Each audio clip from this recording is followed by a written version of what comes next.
The Obama administration has indicated that it may be backing away from a public health insurance plan. Do you think giving up on the public option is the right move for the president?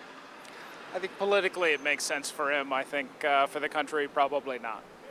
I don't think so. I actually was pretty much for a public option.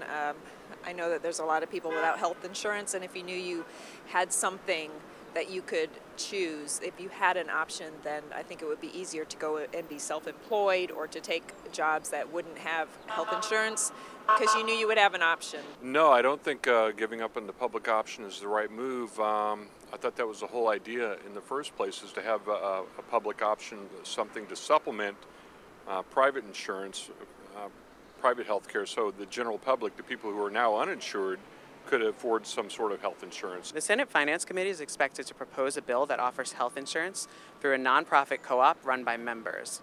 Is this a good idea? Yes, that sounds like a good idea. Why? Because I think that nonprofits have a history of being more responsive to their members. You know what, I'm not really sure. I know they do something like that in the agricultural industry and a couple other industries in terms of running co-ops in rural America. I'm not sure how that will work for the large number of Americans. We're talking about 50, 60, 80 million people.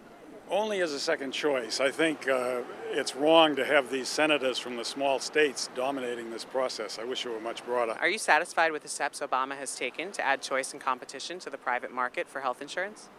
Yes, I think he's been doing a really good job, and I find myself very frustrated by a lot of the coverage because I think that they're not paying attention to his attempt to learn lessons from the past. I would like to have seen him be a little bit stronger out or a little bit earlier on the hustings to try to get the public option through.